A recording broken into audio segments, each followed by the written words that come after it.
Don't miss out. Are you ready to strengthen the heart of your home? Join PIWC Graceland at the Marriage and Family Life Conference 2025, where faith, love, and purpose come together. This year's theme, Unleashing Stronger Christian Families, a powerful call to build marriages that thrive, and families that shine with God's light. Brace yourself for an insightful and impactful learners with Professor Stephen Ade, Elder Amos Kevin Annan, Mrs. Gypsy Bremansu, Elder Paul Kofimante, Elder Dr. Joseph Sion Ejiofor, Evangelist Emmanuel and Mrs. Bianca Sika Kwame. I'm the host, Apostle Felix and Mrs. Gifty Oshrianti. Mark your calendar from 17th to 22nd June 2025, 6:30 p.m. each day and 7 a.m. on Sunday. Don't miss out. Are you ready to strengthen the heart of your home? Join PIWC Graceland at the Marriage and Family Life Conference 2025, where faith, love, and purpose come together. This year's theme, Unleashing Stronger Christian Families, a powerful call to build marriages that thrive, and families that shine with God's light. Brace yourself for an insightful and impactful learners with Professor Stephen Ade, Elder Amos Kevin Annan, Mrs. Gypsy Bremansu, Elder Paul Kofimante, Elder Dr. Joseph Sion Ejiofor, Evangelist Emmanuel and Mrs. Bianca Sika Kwame. I'm the host, Apostle Felix and Mrs. Gifty Oshrianti. Mark your calendar from 17th to 22nd June 2025, 6:30 p.m. each day and 7 a.m. on Sunday. Don't miss out. Are you ready to strengthen the heart of your home? Join PIWC Graceland at the Marriage and Family Life Conference 2025, where faith, love, and purpose come together. This year's theme, Unleashing Stronger Christian Families, a powerful call to build marriages that thrive, and families that shine with God's light. Brace yourself for an insightful and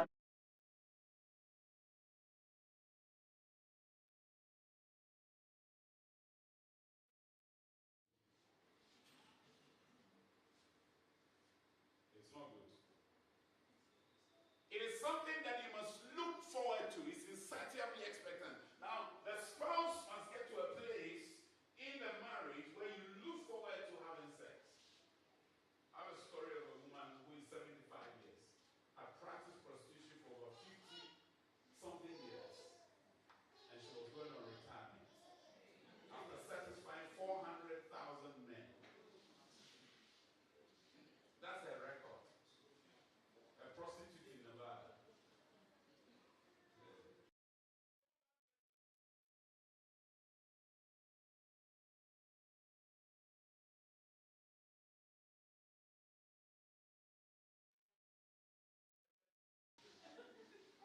Now, for us to keep our marriage fire on, it requires team mindset.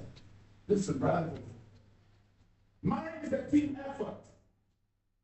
It is not a solitary journey. It's not something you do by you.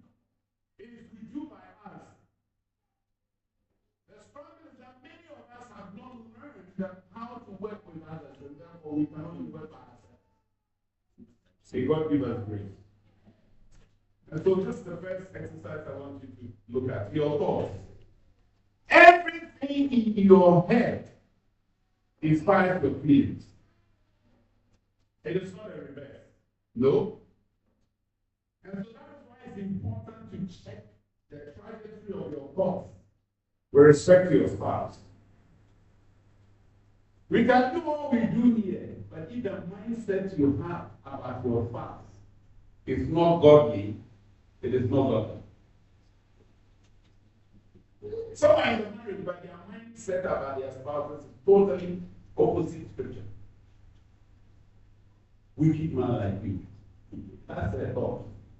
Difficult woman like you. That's the thought. And that generates a very feelings for you. You can pray all the prayer in this world, but if your thought patterns are not in alignment with the word of God, you damage your marriage without effort. Secondly, your emotions also create your behavior. So here am I think the second thought. I'm coming to this church. And I'm told that in this church, if you put your phone down, somebody will pick it. Give me one in a second there. You know how you behave. You put your phone in between your legs. If somebody is carrying you, your phone in there. But when you go to a place, this is nobody's space. Like I was in a hotel in Dubai in March.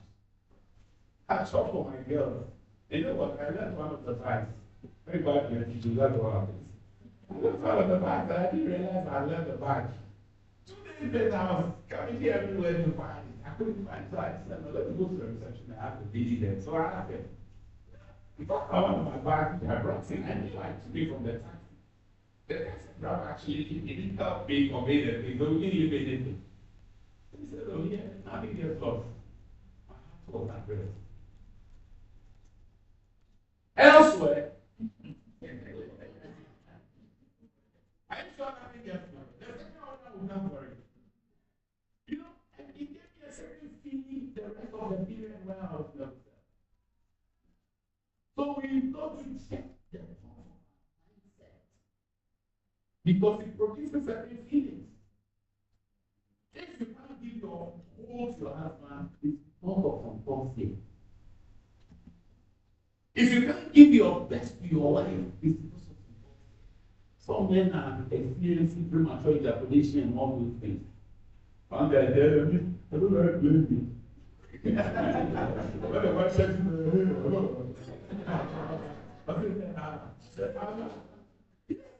okay.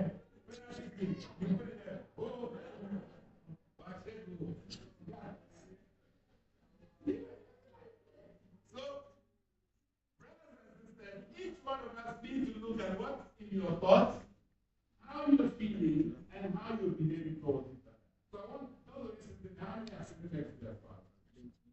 If your spouse is not here, engage them online. It's so important. This exercise you must not walk out of gate without them. So the first thing, let's take a journey into our thoughts. I want you to answer this question. What do you think about your spouse? Are you significant other? Because all the first things I do, there are singles in there. Now there are 2 areas I want you to focus on. Look, these 2 can damage your marriage or buildings. What are the thoughts you think about your spouse? And what are the thoughts that you think where your relationship is heading as a couple? Talk about it. And then don't let your spouse escape this. Because if you don't discuss it here, you will discuss it with your own. I guarantee you. The children will be aligned. The bills and the business transactions will not align. Once you leave here, I can guarantee you, God will know who will go. Let's go. I give you 2 minutes. Those spouses can only engage them online. Those of you online with your spouse, discuss with them. But my understanding that some of you are online. Where is our marriage heading? They are recording. Don't sing that song. We are going married. We know. No. Where are we heading? You can choose one area. Where are we heading financially? Some of you maybe are approaching retirement. Where are we heading in terms of our retirement? It could be your children. Where are we heading with our children? There ought to be something in you.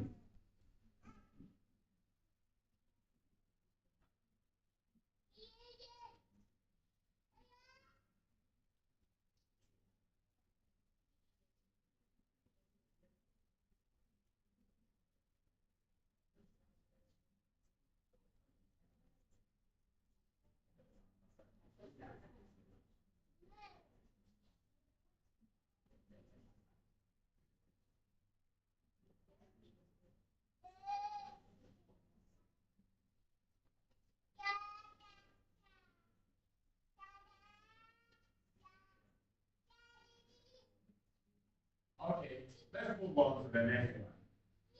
How do you feel about your spouse and about how your relationship is faring? Now, this one, you're digging a bit deeper. How do you feel about your relationship as a husband and wife? Is that something that needs to change? Is that something that needs to be improved? Is that something we need to move away from? It's so important as husbands and wives. Let them know how you feel. It's important. I feel excited. I feel hopeful. I'm in a state of,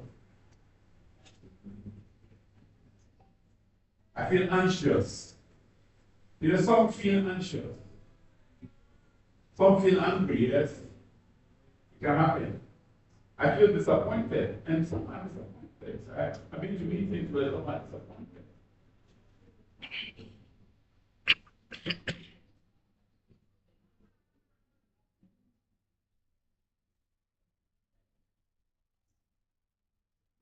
How fair in our relationship? Are we where we want to be?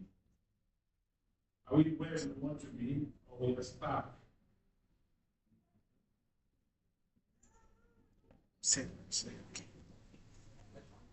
Are we where we want to be? All right. Let's now look into the behavior. How do you behave towards your spouse? You yourself. You. Now look at yourself. Maybe. How are you behaving towards each other?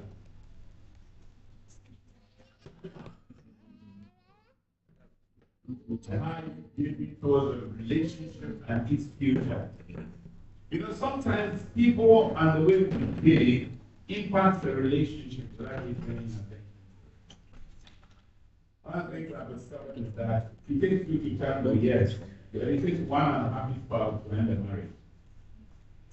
I was watching an interview of Melinda Gates, you know her, Bill Gates' wife, at the point the world richest man. And the woman said in the interview, this was after they pronounced her of the 12th degree, and she said that she gave the husband an advice.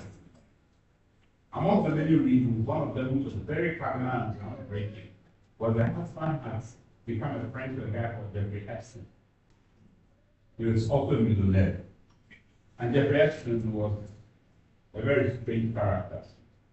And so she said that over the years, she had heard a lot about Epstein, and she wanted to see this man for real. So she goes to his Manhattan home.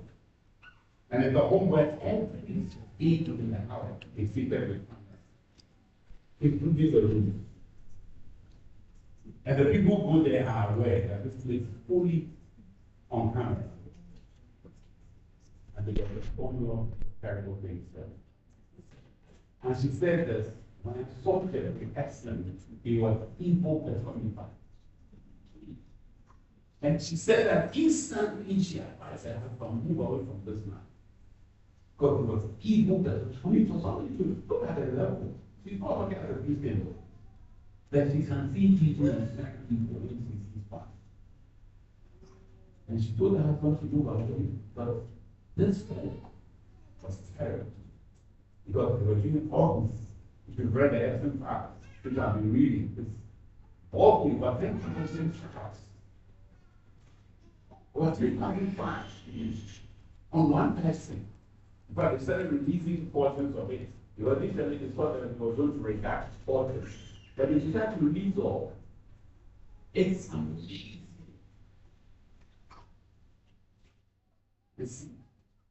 So, the case of us as a couple is important.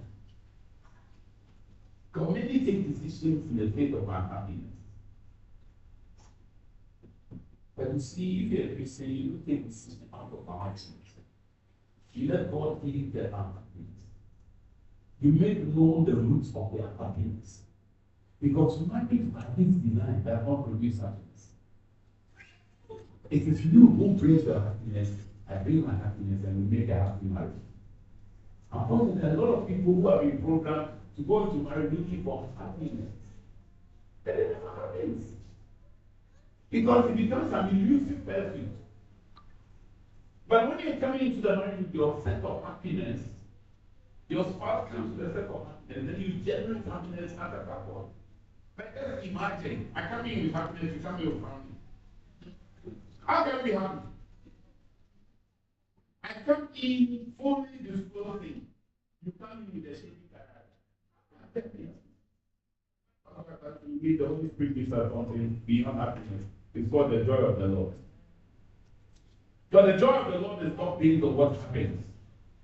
Unlike happiness, which is based on what is happening. You bought me a car, I'm happy. You took me to Dubai, I'm happy. We went to the hotel trip, I'm happy. We were on the road range, I'm happy. You gave me good food, I'm happy. You give me good sex, I'm happy. You satisfied all my needs, I'm happy.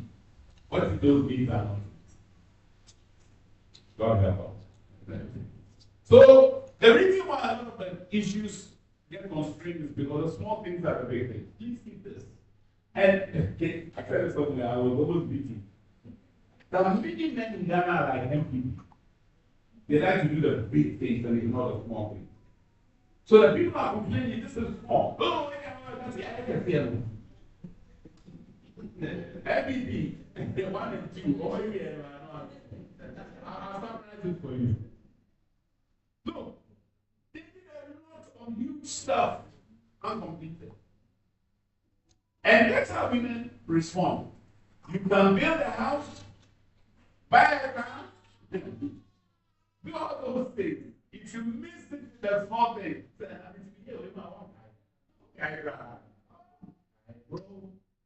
we need to pray for our women to remember that.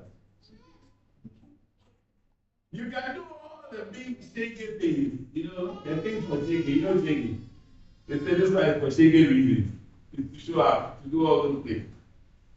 If you ignore the small things, you've been chatting with someone on the phone, it's stop. You can do all that you do. If you don't stop that one, that. The woman will begin to put up a mind. So you pick a roadblock, and she said, I have a headache. She said, oh, I don't have Friday night. Friday blues now. If you would say, she asked you a question, you pretended you haven't heard.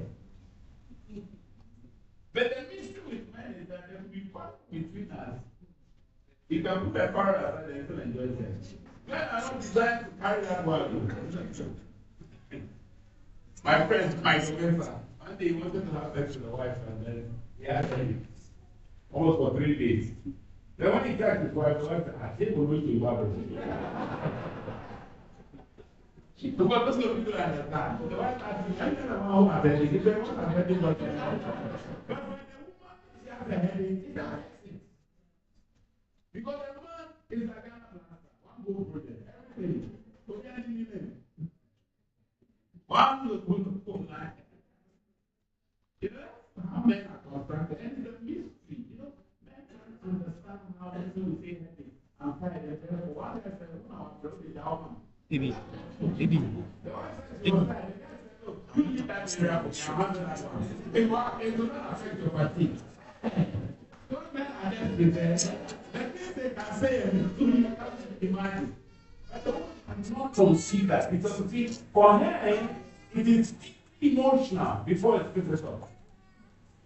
Deeply. So if there is any small thing in there hurting her emotionally, it can be certain that every physical activity goes somewhere. Now, there are 5 things that we must watch. First, communication, the way you talk to each other, and the way you don't talk to each other.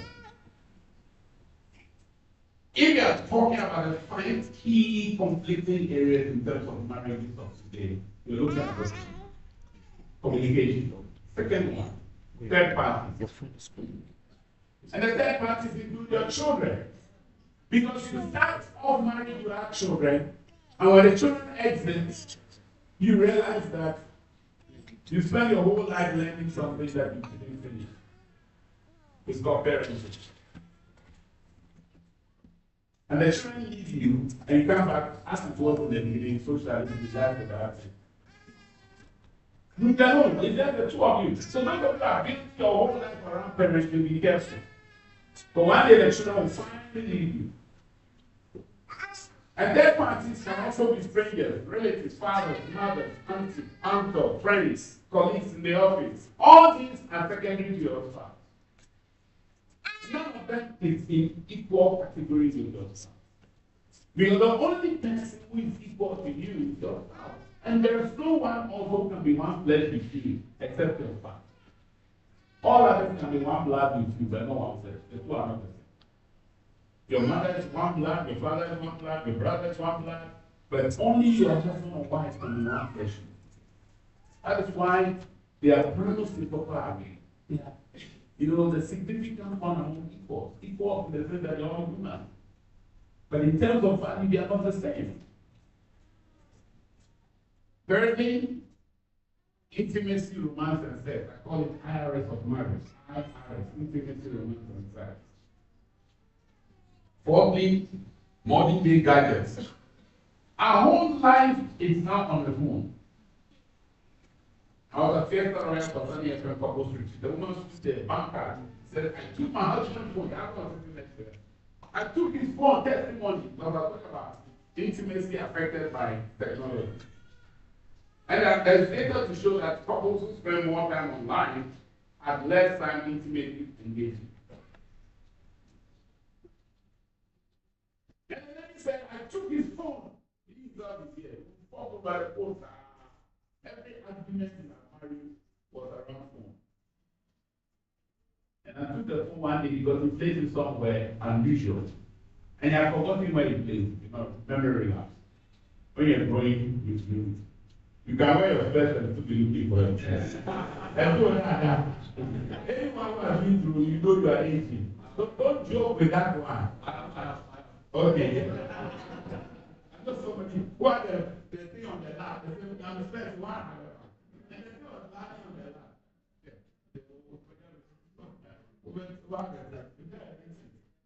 So devices, and the lady took it and hit it in the van. I say, the boat that she ran, left it in the internet for 2 weeks. Because they been fighting over the phone, the husband could not ask her, have you seen anything? I would have thought that. They are coming to ask me. He couldn't ask the wife where the phone was, because he places it in an unusual place. See, that's the thing with, if you are not consistent with where you put a particular thing, the day you change it, you struggle to find it. And you spend more time, my principle is, if you spend 2 minutes looking for thoughts, you are disorganized. 2 minutes looking for thoughts should not take you more than 2 minutes. Somebody that goes before. You know there's no fast. The one asked me, won't be drunk, the bride. You know the bride.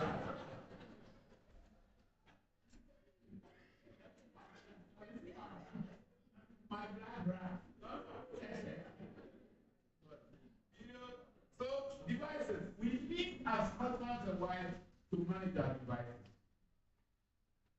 There's so much. I was out of time one time and I got a call. I say, wow, you're today about I have you. So when I was telling you, what was it? A lady was calling me Exxon, was sending a video to her husband who was studying PhD abroad. He said, I don't want this new picture videos. That's so excited the husband. They said they are fighting, they are fighting. This spice up will move here. And you think the man will be safe? You are throwing a attack around his neck to hold him because men can be into porn. And when a man is in porn, I'm dealt with them. And he said in Canada, we did a session for the church there. The Christian man in pornography. It's a sad thing like a good man. Some people say that I'm not good. What happens to couples who are masturbing?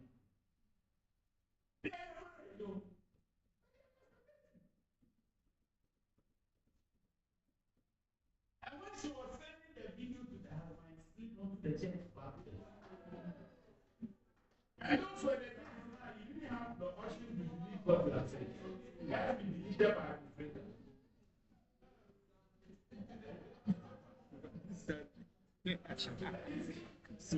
Thật sự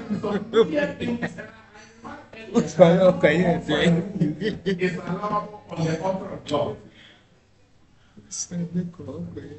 And this one, l'argent, money. These are the 5 major roadblocks to a spark in marriage. Communication, third parties, intimacy, romance, and sex. Devices or gadgets, working online, staying online, doing ethical and unethical things. And it may be unethical, but it's taking your time.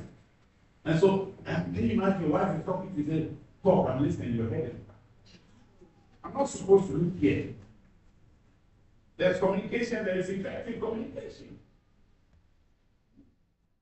So we need to be careful and because it will bring us to a place. And all these things, you see, if you communicate well, it builds a good bond. If you don't communicate well, it constrains the bond. Third party, if you manage them well, they become a great asset to support you. If you don't manage them and put boundaries and barriers, they overstep their spaces and get too powerful and work against you. So any of them can be an either-or situation. And in an either-or situation, you normally find it in the situation where in the bed sheet, under the bed sheet, you see it. It's either you are endearing yourself to each other, where there's a connection and there's a chemistry. Or you are endearing each other and want to avoid each other. We should ask ourselves, between this and that, which is our preference? Which is the goal we are working towards? And this is a reality in between the sheets. Is that we are endearing and connecting to each other? Or we enduring each other and getting to a place where we want to avoid one another? May God bring us to a place of endearment. Because see, disrespect is big when this happens. Spouses who show disrespect to each other, what we end up doing is that you take each other for granted. You despise one another. Christian spouses should take each other seriously and not take each other for granted. If I raise an objection, you don't take it casually. Once I'm disrespected, it ends up becoming a displeasure. So moving by each other, and they're not connecting well. And it moves on to a place where we now begin to deprive each other. So what I have to give to you, I won't give you anymore. The respect, the courtesies, the sex, the intimacy, the friendship, those allowances, those without constraining protocols, I can't give you anymore. Then before you realize, the enemy comes in and you are destroying one another. I pray that none of you goes to this place. Because this is a dangerous place to find yourself. When you begin to defraud each other. It happens. So my question to you tonight is, before I round up, are you drifting apart as a couple? Face it. And remember, it's on 3 levels. It's not just because they're sitting together, you haven't drifted apart.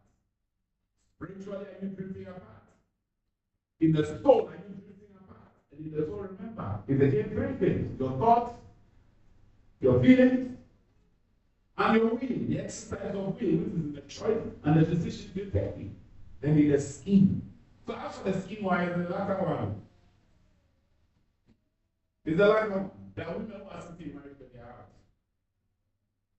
The second best thing is this: are you sex satisfied or sex expectant? This is the husband and wife, they are lying there, the man puts there. Don't disturb.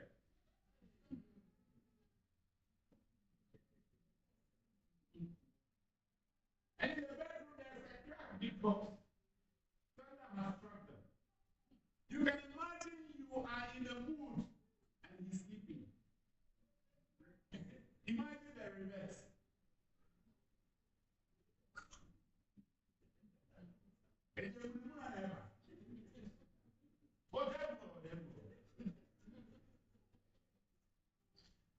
He's not angry for being angry, he's going angry for being nice. And it happens to you, and so sometimes I ask the women,